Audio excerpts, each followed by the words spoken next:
নমস্কার, আমি বিজলি ঘোষ কর্মকার। Sound of সোম প্রোডাকশনটা আমি আর সোম শুরু করি আর কি।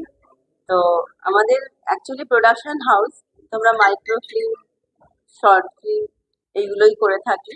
তো হঠাৎ আমাদের একটা ইচ্ছে হয় যে একটা ফ্যাশন শো করব, যেখানে শুধু ফ্যাশনটা নয়, এখানে মিউজিকটাও থাকবে, ফ্যাশনটাও থাকবে, সে সবকিছু একটা মেলবন্ধন তৈরি করার জন্য। তো প্রথমে আমরা শুরু করেছিলাম, মানে ভেবেছিলাম মিস্টার আর মিসেস এই তিনটে সেগমেন্টে আমরা করব। তো তারপর অনেক বাচ্চারাও অনেক দেখলাম, তারাও করতে চাইছে। তো একটা কিড সেকশনও আছে। তো এক একটা রাউন্ডে আর কি মোটামুটি 10-12 জন করে আছে।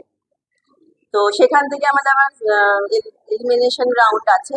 তো এলিমিনেশন থেকে 5 জন হবে। সেখান থেকে আবার কোয়েশ্চেন আনসার রাউন্ড আছে। কোয়েশ্চেন আনসার হয়ে তারপরে আমাদের winner, first runner up, second runner up, এইগুলো আর কি আমরা আজকেই অ্যাওয়ার্ড শো হবে আর কি। আর এছাড়া রানওয়ে আছে। আমাদের 3টে ডিজাইনার আছে। তো প্রত্যেক ডিজাইনারের আন্ডারে 12 থেকে 13 জন রানওয়ে মডেল রয়েছে আর কি।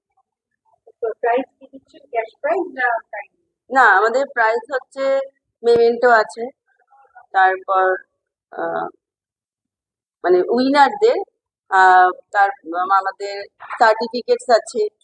তারপর আমাদের প্রোডাকশন হাউসে যে কাজগুলো হবে সেইখান থেকে তাদেরকে আমরা, যেখানে যেরকম ভাবে তাদেরকে আমরা মানে লাগে আর কি, সেইভাবে তাদেরকে আমরা একটা জায়গা দেবো আমাদের মুভিতে। পরবর্তী যা যা আমাদের মানে কাজ আছে আর কি, মানে যারা এগুলো। উইনার হবে? হ্যাঁ, যারা না উইনার শুধু নয়, যারা এখানে আমাদের কাজ করছে অ্যাকচুয়ালি, যেহেতু প্রোডাকশন হাউস আমাদের, তো আমরা শুধু ফ্যাশনটাকে মাথায় রেখে করিনি। প্রোডাকশন হাউস যখন মুভি হয় তখন অনেক সময় অডিশন ডাকা হয়। তো আমরা এই ফ্যাশনে যে যারা তাদেরকে একটা অডিশন মতনই আমাদের কাছে হয়ে যাচ্ছে, যার ফলে এদের থেকেই আমরা সবাইকে আর কি বেছে নেই।